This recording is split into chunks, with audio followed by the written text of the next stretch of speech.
What is going on with you, YouTube? It is Tsunami Johnny here with a game against the Lakers and the Pistons.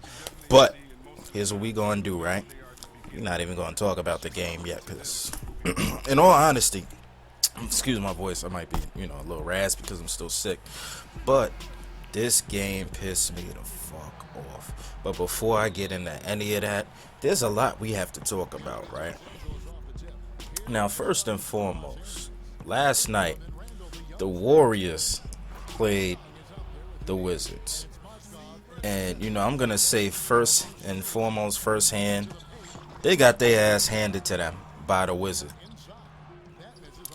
And you really have to sit there and analyze that game as to why did they lose that game. It's a game on the schedule that you would think would be a little difficult given the talent that's on the Wizards, but they should have won, right?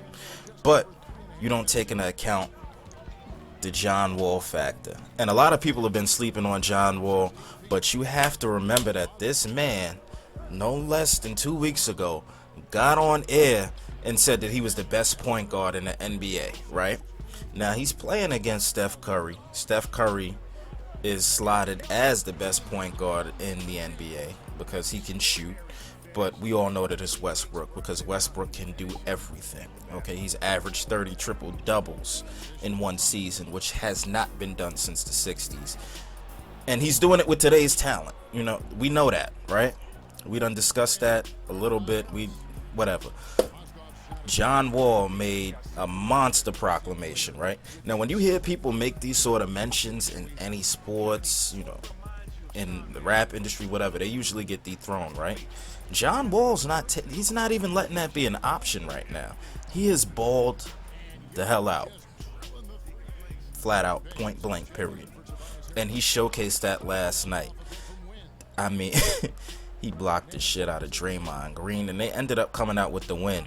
But the elephant in the room is KD and this knee injury. Like, what does that do for the Warriors squad? How does this shift? It's going to affect them. We know that. It's going to affect them for the first few games. They're going to be a little bit off. They have Matt Barnes. Matt Barnes is, I don't want to say past his prime because he can still perform, but he is past his prime, But he's not a scrub. Ooh. See, we getting dunked on this shit. But he's not a scrub by any means. Matt Barnes can play the game of basketball, even if, Derek Fisher did kind of do something to wifey. But we're not going to talk about that. I come for your wife, eh?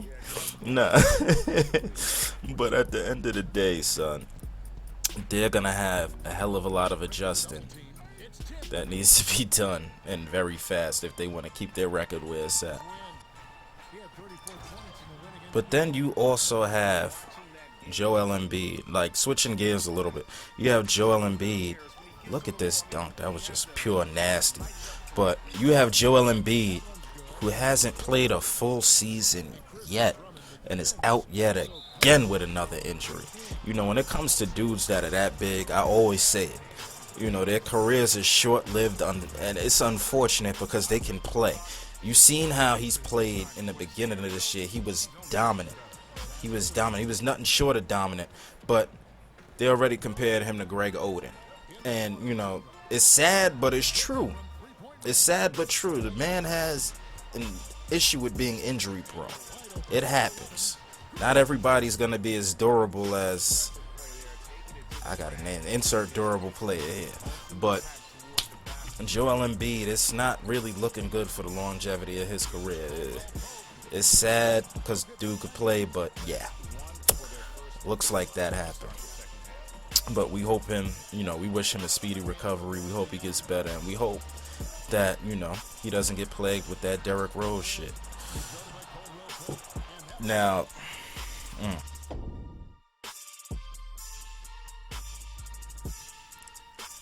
here's something that kind of breaks my heart. Look at this reverse layup in traffic. Just killing the game. I'm telling you, Hall of Fame. I'm gonna discuss that, but let's finish with this first, okay? Because this game, like I said, pissed me off. But anyway, Phil Jackson on the Knicks. I always have to talk about my Knicks, right? What the hell is Phil Jackson doing? And can't but agree with Stephen A. Smith. Not because I'm biased and he's one of my favorite sportscasters, but Phil Jackson, being a great man that he is and a great basketball mind that he is, he put together the triangle with Jordan and Pippen and won multiple championships, did the same thing with the Lakers, right? Boom. But with the players that you have on the Knicks, they're not horrible players. You know, they make horrible decisions and may have horrible game plans, which cost them games, but you can't blame that all on the players. Part of it is on the coaching staff. Part of it is on the players. You know, you have to allocate responsibility where it's due. And not one person is responsible for that. But Phil Jackson, being the guy that he is, why is he forcing them to, you know, work the triangle offense? And poster. But why is he forcing them into the triangle offense where it might not fit for this particular team at this particular time? You know, and then you have a coach in Jeff Hornacek who's not a bad coach. He wasn't a terrible player either. He was pretty good, right? You have somebody like that knows the game of basketball. Let him coach. Let him, you know, choose the game plan that he sees fit on a night-to-night basis. You may be sitting on the sidelines, but this ain't Jordan and this ain't Pippen and this ain't Kobe. You know, this is a whole nother animal in the New York Knicks. But why would you make the moves that you've made? Why would you, you know, not trade for Melo if you're looking to, you know, succeed in the long run and look for younger players? It's just a whole bunch of questionable decisions that, you know, go back and forth and back and forth. The biggest one that pops into my head over and over and over and over, because stupid, is Joakim Noah. The contract that they picked up with Joakim Noah, the risk that they took with taking Derrick Rose and his chronic injury. I mean, Derrick Rose was an upgrade, but you could have did a lot better when it comes to, you know, choosing a player that would fit in the New York Knicks with a younger squad. And, you know, with you having a younger squad, why would I want an injury-prone player? Why would I take that risk with this roster? Especially with the look at this nigga. Especially with the mind state that I'm in, you know, the knowledge that you have of the basketball game as a whole. Why would you do that? Why would you do it to yourself? I don't know, man. Comment below and tell me what you think, because to me, I don't know what this dude is doing. He's looking a lot like Vlade Divac right now. We already know how I feel about Vlade Divac. But we not going to get into that, yo. Phil Jackson, step your game up. Let's shift back real quick to the whole Kevin Durant injury, right? What do you think is going to happen with the playoffs, first and foremost, right? And that team in general. Like, I want to hear what you have to say. Comment below. Let me know what your thoughts are. Because I think that now that KD is out of the picture, shit is going to get a little rough, right? And earlier today, you know, I heard the GM from the Cavs. I can't remember his name off the top of my head right now because this game is real interesting and it's just... But, he said that it was a blessing in disguise. And it had me thinking like, is it really a blessing in disguise? Look at me fucking up. This is where the game took a turn for the worse. I'm just going to say that if you're watching the footage or you listen, whatever.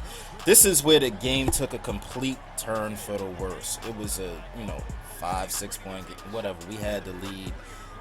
And when 2K does not want you to win, you will not win. It doesn't matter how much effort you put forth. You may not have stamina. Your teammates might start effing up. The coach might call a stupid play. You never know what's going to happen in 2K. And then the computer just goes on God mode and you're really screwed. There's nothing you can do but, sit there and be a spectator. And I really had to stop myself from turning my controller into a drone that night because it was going to fly up in the air and go up. Anyway. But, yeah, I go off on tangents sometimes. Forgive me. That's the beauty of my channel. But, yeah, what do you think about, Kevin Durant and the injury? I really think it's going to shift a lot of focus on the other players now. You know, Kevin Durant has been the focal point because of the whole situation, him and Westbrook, and you know, the All-Star game, and him coming over there in the summer and making a super team, all of this bullshit. But now Kevin Durant is out of the picture for the first time, and the reason why this video is called Injury Prone is because this isn't the first time where we've gotten close to the end of the season and Kevin Durant is injured. Remember that whole season where Westbrook took over in the playoffs and tried to push? And he did a hell of a job. That was like Westbrook's coming out party, right? People weren't really paying attention to Westbrook as much until that playoff series, and he really, you know, just whipped it out and urinated all over the crowd, which is terrible. But yeah. So I just, you know, in the game, let's shift back to the game. I just hit a clutch dunk, 3-point game.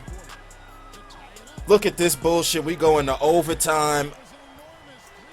And you know what overtime, or how I do overtime. I'm just going to say that you're going to have to wait for the next video for overtime. And, you know, we're going to move on from there. But I hope you enjoyed this video.